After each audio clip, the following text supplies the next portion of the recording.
कोल्हापूरच्या ग्रामीण राजकारणात आता जैसे थे चालणार नाही, हेच पंचायत समिती निवडणुकांनी ठणकावून सांगितलंय।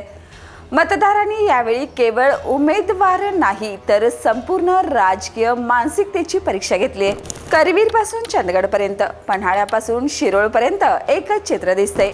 जुनी सत्ता, जुनी समीकरणं आणि जुन्या गृहीतकांना मतदारांनी नाकारलंय। करवीर पंचायत समितीत घडलेलं सत्तांतर हा या निकालाचा केंद्रबिंदू ठरतोय। जिल्ह्यातील सर्वाधिक सदस्य संख्या असलेल्या या पंचायत समितीत काँग्रेसचा गड कोसळलाय।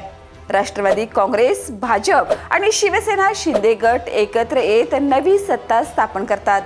हा केवळ स्थानिक बदल नाही तर आगामी राजकारणाची चुणूक आहे।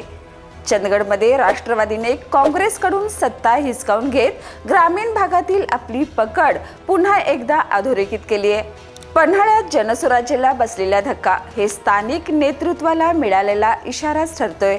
येथे राष्ट्रवादी, शिवसेना, ठाकरे गटाच्या आघाडीने सत्तेचं गणितच बदलून टाकले।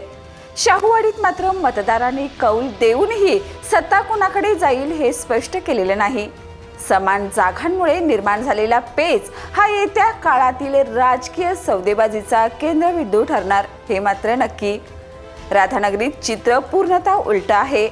काँग्रेसने स्वबळावर सर्वाधिक जागा जिंकत सत्ता परत मिळवली आणि हे दाखवून दिले की संघटन मजबूत असेल तर मतदार आजही विश्वास दाखवतोय। शिरोळमध्ये येड्रावकर गटाने काँग्रेसला थेट आव्हान देत सत्ता बदलाची नांदी केली, तर कागलमध्ये राष्ट्रवादी मोठा पक्ष ठरत भाजपच्या पाठबळावर सत्ता स्थापनेच्या हालचाली सुरू आहेत। या सगळ्या निकालाचा अर्थ स्पष्ट आहे। कोल्हापूरचा ग्रामीण मतदार आता कोणाचाही कायमचा नाही।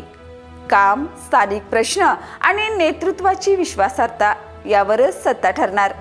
पंचायत समितीतून उमटलेला हा बदलाचा कौल येत्या जिल्हा परिषद आणि विधानसभा निवडणुकांसाठी केवळ इशारा नाही तर स्पष्ट इशारापट आहे।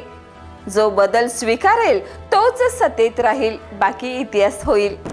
याने अशाच ताज्या अपडेट्ससाठी पाहत रहा तारा न्यूज।